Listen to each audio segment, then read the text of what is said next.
Hi everyone, my name is Janessa McCammon, and I'm actually very excited to share my PDSA project idea with you guys. So I hope you enjoy it. So I thought the best way to start would be to really present how a PDSA model works. And so the P stands for plan, D stands for do, S study, and A act. So these are like the main topics that I focused on in these different areas in my project.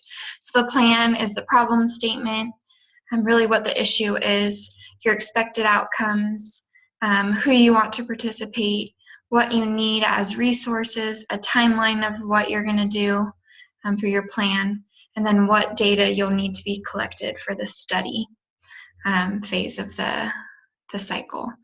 Do is the actual implementation, testing the predictions, you're documenting observations, and like I said, the actual data collection.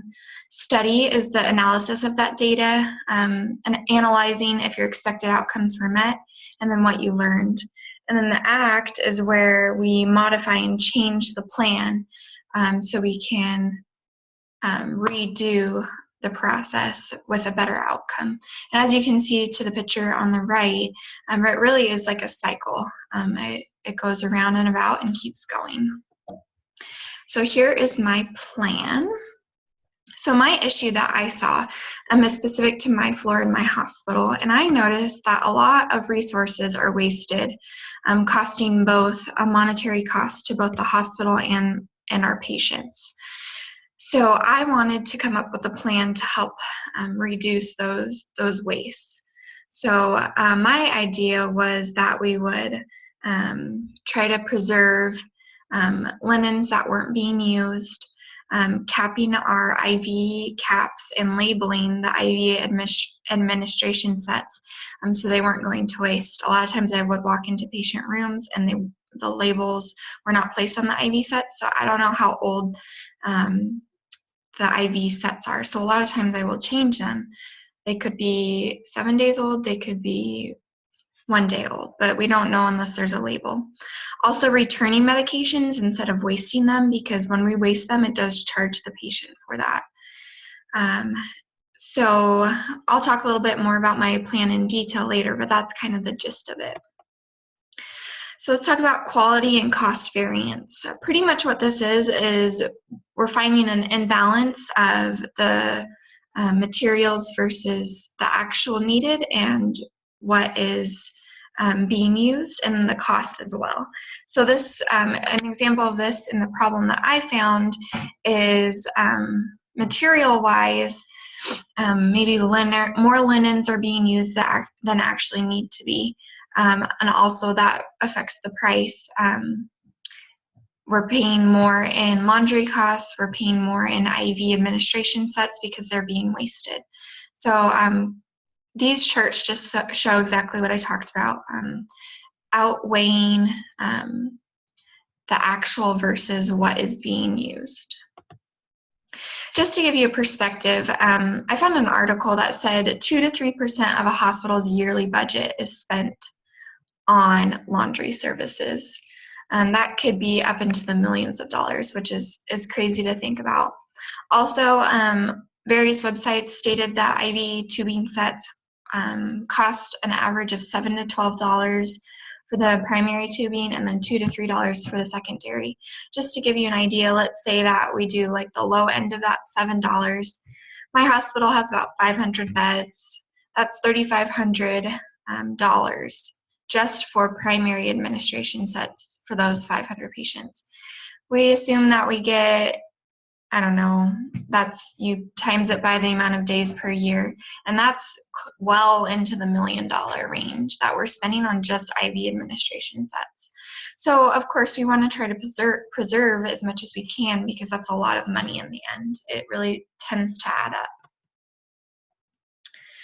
So my improvement goal for my specific floor is that nurses can reduce costs spent by the hospital and charged to the patient in the hospital setting by being conscious of returning medications and not versus wasting them, bringing only necessary linens into the patient's room, labeling IV tubing, and using the Kuros alcohol caps on all IV tubing.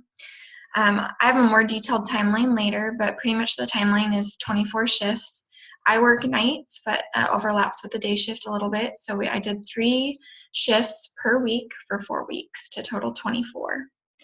And then what I'm really gonna be looking for, the data I want to collect, is pretty much just what percentage of patient rooms had the correct IV tubing labeling and the caps, what percentage remain free from extra linens that weren't necessary, and then what percentage of unnecessary waste of medications occurred. Our floor has 30 beds, so that will kind of be the baseline for that. So evidence to back this up, there's many well-known different organizations that have talked about this. UC Davis Health System did a survey, and they were trying to reduce their cost of linens. And they put a survey out to a lot of the different nurses, and they realized that there really was a knowledge gap and a need for education on preserving linen costs and only using what is necessary. So they came up with a plan where they came up with a plan for like a total linen set, and it was only a certain amount of pillowcases, fitted sheets, and they only changed the beds like on even days to try and reduce those costs that they were spending on laundry. The CDC has also talked about this. They talk about the caps and changing of administration sets, both for infection control, but also for minimizing waste. And they, along with the Joint Commission, suggest that we should only be changing the administration sets if patients are not receiving blood or TPN or anything like that. They should only be changed every 96 hours. So in reality, they are being changed more often than they need to be, and that's just wasteful. Something that I found interesting, I think it was dated like February 13th, American Nurses Association and CDC, they partnered up talking about this issue and as well as the infection control, and they created a network called the NICE network, Nursing Infection Control Education. So obviously this is not a big issue, but it's an issue to be talked about because these different organizations have recognized a problem. And I think that if this is a problem in their eyes, then it is probably a problem in a neighboring hospital like mine. So root cause analysis. What is root cause analysis? A definition that I found is it is a systematic process of identifying root causes of a problem or events. Root cause analysis is based on the basic idea that effective management requires more than merely putting out fires, but actually developing a way to prevent them. So the basis of it is prevention of the problem. And as you can see with the picture, they call it root cause analysis because you have the weed, the problem, but then you have all the roots that are underneath that are not as obvious. Those are the root causes, and we really have to dig deep to find those. So what are the root causes of this problem? I came up with 3 different ones that I would like to focus on. One, mere just time management. As nurses, we're so busy and we forget the little things like those caps and labeling and only taking in what we need to. We just kind of grab and go. So really one of the root causes is not enough time. Another one is lack of perspective. Maybe we don't understand the true cost that it is costing the hospital and the patient. And then the third, lack of education. Maybe we just never learned or forgot how often these tubing sets need to be changed or don't need to be changed. The scope of the problem, so what is working and what isn't working for my floor in particularly.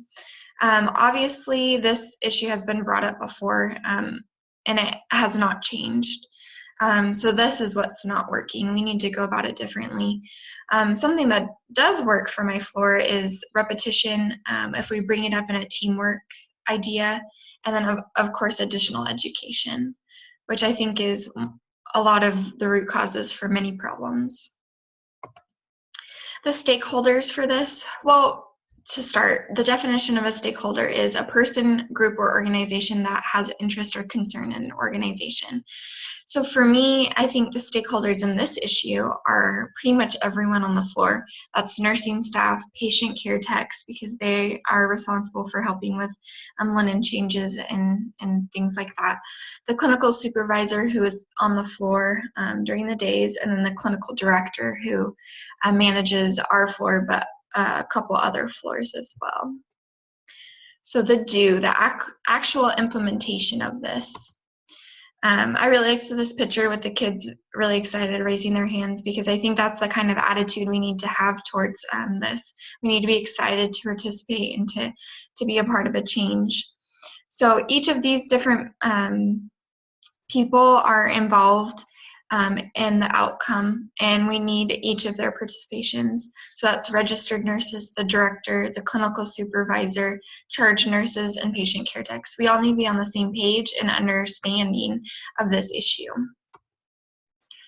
So for my solution implementation, I would like to do bud huddle announcements at the beginning of each shift. That's done by the charge nurses. So the charge nurses obviously have to be committed and understand this issue.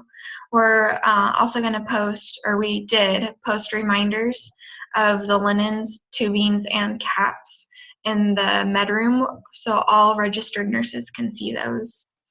I also spoke with individual nurses and patient care techs about their feelings about the issue. And then I spoke with the clinical supervisor about her opinions and thoughts, if it was really an issue to her, and she did agree that it's something that needed to be changed. And then I talked with my peers and just encouraged them to implement the plan that I had presented. These are some of the handouts that I created and that we hung in the med room. The first one is about the linens, obviously. And then the returning of medications, and about the IV caps and labeling. So I used a lot of colors so people would be drawn to read them. We put them in a place that everyone could see, and oftentimes we have to wait to get medications for the nurse in front of us, so people would be more willing to look there while they're waiting. This is my detailed timeline. January 16th is when I emailed my supervisor about project ideas. We discussed if it was, we discussed if it was an issue that needed solving. We agreed that it was. For the next little couple days, I created those handouts. I created a survey, which I'll talk about later. I began my PowerPoint, I gathered evidence, and I came up with a rough draft of my plan. On the 23rd of January, I met with my supervisor. I showed her my plan. We discussed it. We hung the handouts that I made. And then we started to implement. We started the shift change announcements by the charge nurses, the handouts, and then I did some of those personal interviews just in passing as I was working.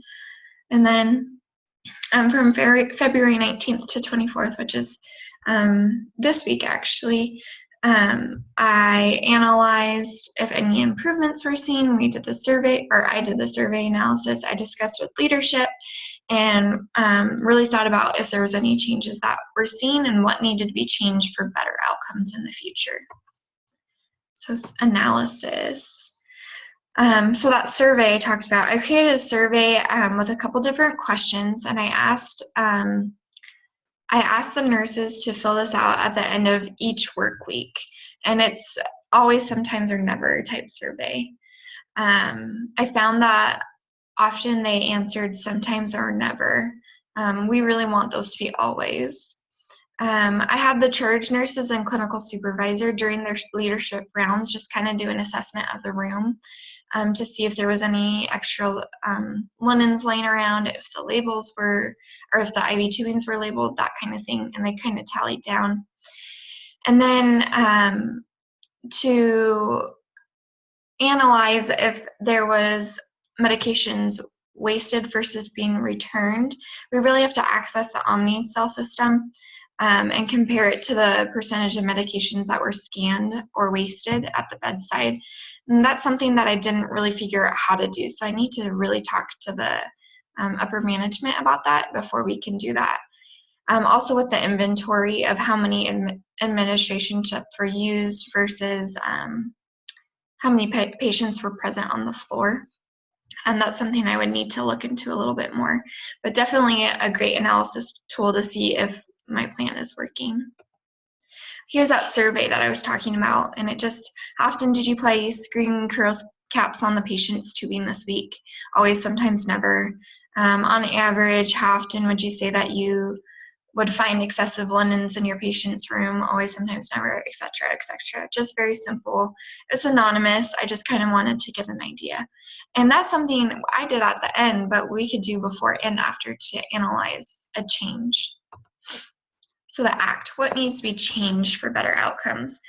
I realize that we probably need a longer trial period. Change takes a while, and it's kind of hard when we only work 3 days a week because we're off for a couple days and we kind of forget. So I think a longer trial period would be more successful. If we held classes specific to this issue, educating nurses about the importance of it, I think that would be more successful. Also, discussion with higher upper management, so for that, maybe with the house supervisor to get them on board, and maybe spread it across more floors than just ours. Like I was talking about with the accessing of Omnicell records, that's something that I would need to be more efficient with. And then something that we started on my floor last week was rounds, hourly rounds. We just, there's a laminate on the patient's door on the outside. So every time we do our hourly round, we can initial. It's not audited, it's not anything like that. It's just a tool for us to use, and PCTs, the patient care techs, can mark it as well. So something like that might be effective for us with this issue. Maybe a reminder on the outside of the door to stop, only take linens that are necessary. Maybe like, did you forget to label your IV tubing, da da da. So that seemed to be effective for us, so that might work for this issue as well. And here are my references. I really did enjoy this project, and I was excited to see that within this small amount of time, I did see a little bit of a change. There was nurses that were on board and agreed with it. So I would like to see this go a little bit even further. Thanks so much for listening.